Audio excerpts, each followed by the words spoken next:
Assalamualaikum viewers, I hope you are fine. Welcome to Psychology with Muqaddas. Today we are going to study lesson number 14 depressive disorders. इसमें हम depressive disorders देखेंगे कि depressive disorders कौन कौन से होते हैं और लाइक इसमें डिप्रेशन का भी आ जाता है। तो डिप्रेसिव डिसऑर्डर्स की डिफरेंट कैटेगरीज हैं, डिफरेंट डिसऑर्डर्स के अंडर आते हैं।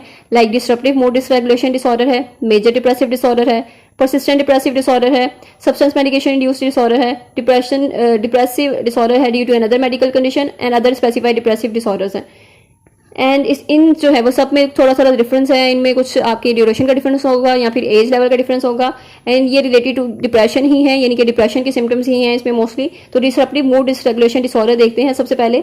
इसमें जो है ये डिसऑर्डर शुरू होता है, इसकी एज जो है वो 6 ईयर से ऑनवर्ड 18 ईयर्स तक ये डिसऑर्डर बच्चों में पाया जाता है। और इस डिसऑर्डर में बहुत ज़्यादा बच्चे का एंग्री मूड होता है, अग्रेसिव मूड होता है, इरिटेबल मूड होता है, यानी कि टेम्पर आउटबर्स्ट होते हैं, उसको बहुत ज़्यादा गुस्सा आता है। और उन सिचुएशंस पे आता है जिन सिचुएशन पे दूसरे बच्चों को इतना गुस्सा नहीं आता, तो उनका जो गुस्सा होता है बहुत ज़्यादा और उसका लेवल होता है। सिवियर टेम्पर टेंट्रम्स होते हैं, उनके टेम्पर आउटबर्स्ट होते हैं जो कि वर्बल भी होते हैं, नॉर्मल भी होते हैं। और फिजिकल एग्रेशन भी बहुत ज़्यादा है दूसरे लोगों की जानिब, दूसरी प्रॉपर्टी की जानिब, दूसरों को मतलब डिस्ट्रॉय करना उनकी प्रॉपर्टी को और दूसरे लोगों की। और टेम्पर आउटबर्स्ट जो हैं वो इनकंसिस्टेंट होते हैं और इरेगुलर होते हैं। और टेम्पर आउटबर्स्ट जो है वो मोस्ट ऑफ द वीक या 3 और मोर टाइम्स पर वीक रहते हैं और मोस्ट ऑफ द डे रहते हैं। और क्राइटेरियन ए और डी जो है वो प्रेजेंट है 12 और मोर मंथ्स के लिए, यानी कि 12 और उससे ज़्यादा महीनों के लिए। ये जितने भी सिम्टम्स हैं, ये क्राइटेरिया ए था, ए से डी तक जो क्राइटेरिया था वो आपका यानी कि वो कंप्लीट हो रहा है, मैच कर रहा है 12 से लास्ट मंथ, यानी कि 12 पिछले लास्ट जो थे उसमें।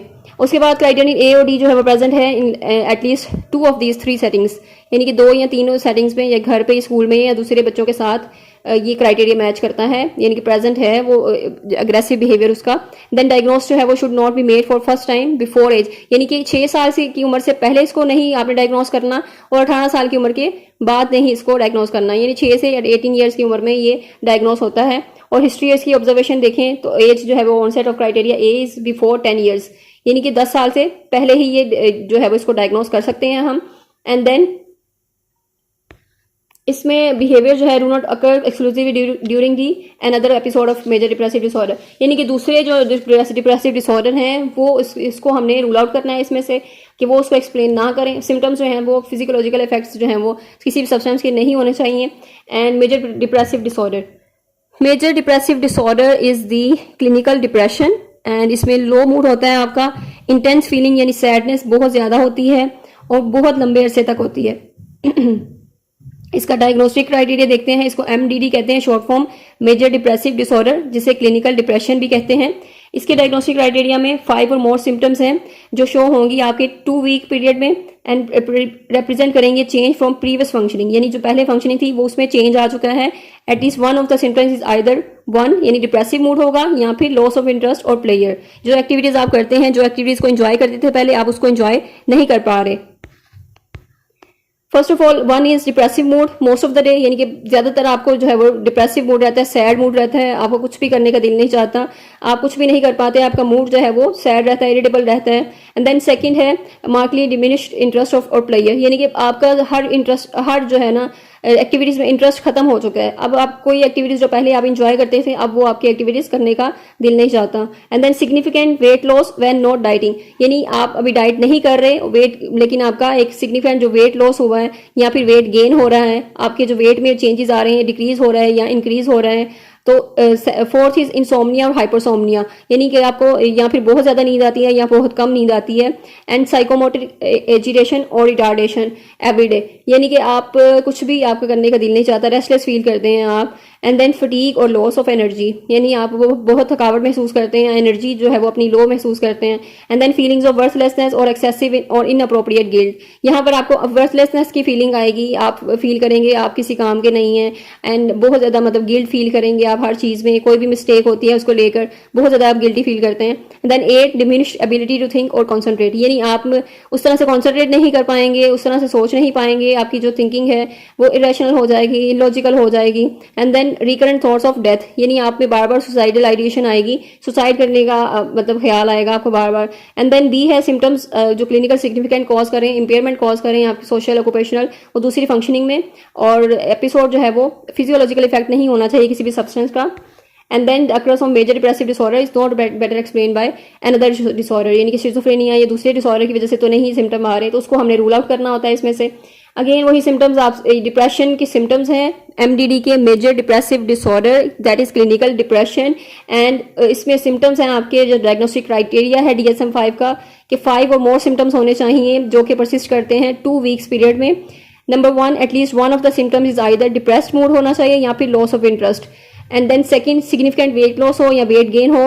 3, इंसोमनिया या हाइपरसोमनिया हो। 4, साइकोमोटर एजिटेशन हो यानी रेस्टलेस फील करते हैं आप। 5, फटीग हो, लॉस ऑफ एनर्जी हो। डिमिनिश्ड एबिलिटी टू थिंक और कॉन्सेंट्रेट, यानी आप कॉन्सेंट्रेट नहीं कर पा रहे, उस तरह अटेंशन जो है पे नहीं कर पा रहे। 7, रिकरेंट सुसाइडल आइडिएशन, यानी आपको बार बार सुसाइड के ख्याल आते हैं। तो एमडीडी जो है वो मेजर डिप्रेसिव डिसऑर्डर आपको डायग्नोस होगा अगर ये सारे सिम्टम्स जो है वो आपको क्लिनिकल सिग्निफिकेंट डिस्ट्रेस कॉज कर रहे हैं, इंपेयरमेंट कॉज कर रहे हैं, आपकी जो बाकी की जो फंक्शनिंग है सबको डिस्टर्ब कर रहे हैं, और ये फिजियोलॉजिकल इफेक्ट भी नहीं है किसी सब्सटेंस का या दूसरी मेडिकल कंडीशन भी नहीं है, और ये सिम्टम्स जो हैं दूसरे किसी मेंटल डिसऑर्डर को एक्सप्लेन नहीं करते, देन इसको हम कह सकते हैं और ये डायग्नोस्टिक जो डायग्नोस कर सकते हैं कि इसको ये डिप्रेशन के ही सिम्टम्स हैं। स्पेसिफायर्स इसका चेक करते हैं। स्पेसिफायर्स में हम देखते हैं कि सिंगल एपिसोड है या रिकरेंट एपिसोड है उसके, और इसके लेवल देखते हैं कि माइल्ड है, मॉडरेट है, सिवियर है, या साइकोटिक फीचर्स के साथ है, या पार्शियल या फुल रिमिशन में है, या अनस्पेसिफाइड है। अब परसिस्टेंट डिप्रेसिव डिसऑर्डर है जिसे डिसाइमिया भी कहते हैं। परसिस्टेंट मीन्स ये बहुत लंबे अरसे तक आपको ये डिप्रेसिव डिसऑर्डर रहता है, जो कि 2 ईयर्स के पीरियड तक रहता है आपको कम से कम, और बच्चों में या एडोलसेंट्स में ये 1 साल तक के लिए रहता है। इसका डायग्नोस्टिक क्राइटेरिया भी सेम ही है डिप्रेशन जो कि हमने लास्ट टाइम पढ़ा मेजर डिप्रेशन डिसऑर्डर का या क्लिनिकल डिप्रेशन का, सेम क्राइटेरिया वही, बस इसकी ड्यूरेशन जो है वो डिफरेंट होगी। इसमें ड्यूरेशन जो है वो 2 ईयर पीरियड होगा जिसमें आप ये डिस्टर्बेंस फील करते हैं, जो भी जो एडल्ट है वो इस तरह की डिस्टर्बेंस जो है वो डिप्रेसिव डिसऑर्डर वो फील करता है। एंड देन सेम वही सारे क्राइटेरिया जो सिम्टम्स हैं सेम है। सिवियरिटी लेवल इसका भी माइल्ड, मॉडरेट, सिवियर है।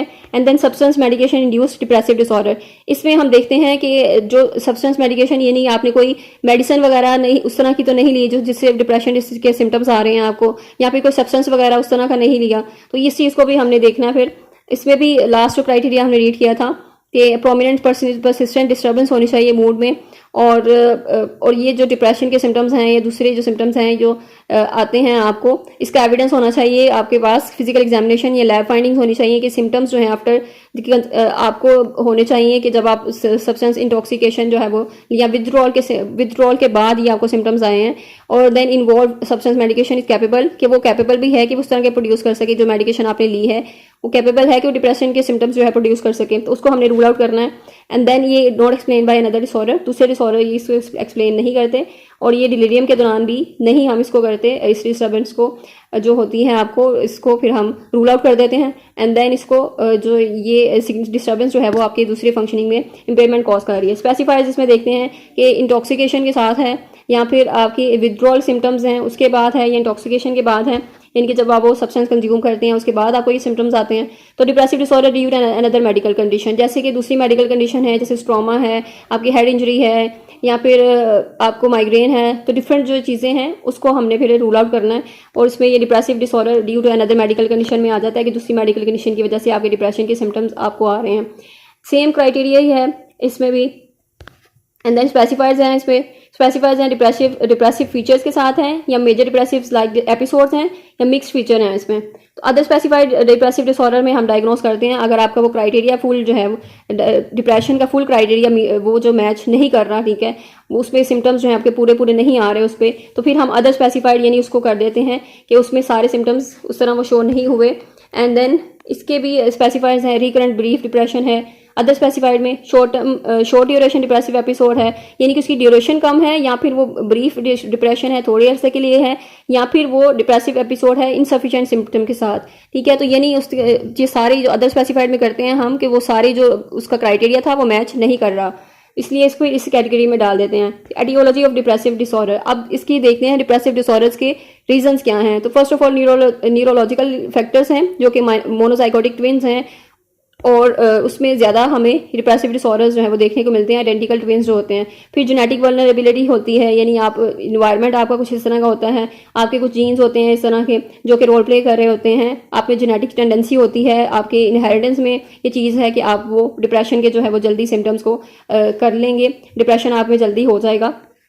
यानी स्ट्रेसफुल इवेंट आया कोई भी तो आप जल्दी से डिप्रेस हो जाते हैं। अडॉप्शन स्टडीज़ में यही देखा गया, जो हेरिडिटरी का इशू जो है वो डिप्रेसिव डिसऑर्डर में होता है, इसका सपोर्ट करता है वो इसको। एंड न्यूरोकेमिकल चेंजेस भी होते हैं, कुछ ब्रेन में न्यूरोट्रांसमीटर्स जो होते हैं उनकी वजह से भी डिप्रेशन के सिम्टम्स आना शुरू हो जाते हैं, और जिसमें मूड डिसऑर्डर में जो रोल प्ले करता है नोरेपेनेफ्रिन, डोपामिन और serotonin. And then depressive disorders जो हैं वो उसके चेंजेस होते हैं, जो ब्रेन के एरियाज में कुछ चेंजेस होते हैं कि जिसकी वजह से हमें डिप्रेशन जो है वो डिप्रेशन फील होता है। एंड देन सोशल फैक्टर्स हैं इसके। सोशल फैक्टर्स में देखते हैं कोई स्ट्रेसफुल लाइफ इवेंट तो नहीं है, ये फाइनेंशियल लॉस हुआ है या फिर या सिग्निफिकेंट अदर्स का लॉस है, तो फिर इस वजह से ये डायथीसिस स्ट्रेस मॉडल जो एक्सप्लेन करता है कि आप में पहले ही टेंडेंसी थी डिप्रेशन की, उसके बाद कोई इस तरह का स्ट्रेसफुल इवेंट हुआ जिसकी वजह से फिर आपको डिप्रेशन हो जाता है। एंड देन यहाँ पर जो इन्वायरमेंट है आपका वो भी, या फैमिली प्रॉब्लम्स हैं, ठीक है, क्रिटिकल इन्वायरमेंट है आपका, हॉस्टाइल इन्वायरमेंट है, एंड उसकी वजह से भी डिप्रेशन हो सकता है, या इंटरपर्सनल प्रॉब्लम्स हैं आपकी, रिलेशनशिप इश्यूज हैं, उसकी वजह से भी डिप्रेशन हो सकता है।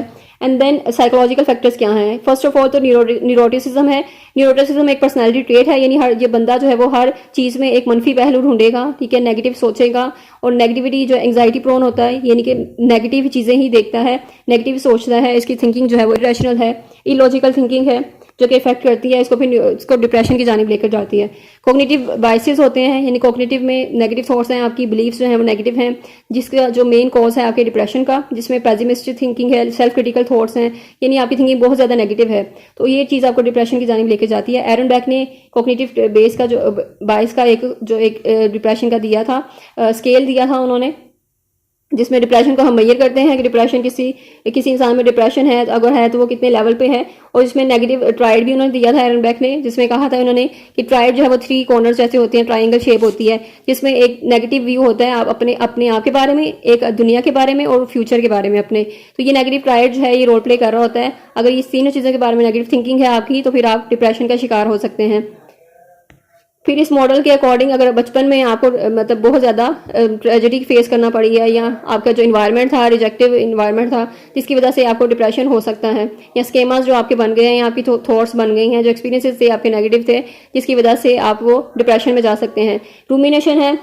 रूमिनेशन में आप जो आपकी थॉट्स होती हैं या थिंकिंग होती हैं वो आप बार बार एक ही चीज़ या नेगेटिव एक्सपीरियंसेस आपके रहे होते हैं लाइफ में, सैड एक्सपीरियंसेस होते हैं, थॉट्स होती हैं, वो बार बार आप कुछ सोचते रहते हैं, और जिसकी वजह से आप होपलेस हो जाते हैं, अपने फ्यूचर के बारे में, अपने प्रेजेंट के बारे में नेगेटिव सोचना शुरू कर देते हैं। तो ये चीज़ है रूमिनेशन, यानी बार बार उस चीज़ को बहुत ज़्यादा सोचना, हद से ज़्यादा सोचना इस चीज़ को जिसका कोई फ़ायदा नहीं है।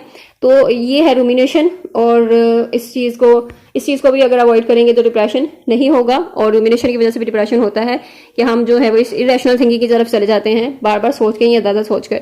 आई hope I made it clear. If you have any confusion regarding any concept then you can ask in comment section. Don't forget to like, subscribe and share this channel. Thank you so much for your support. मिलते हैं next section में. Till then take care. अल्लाह हाफिज.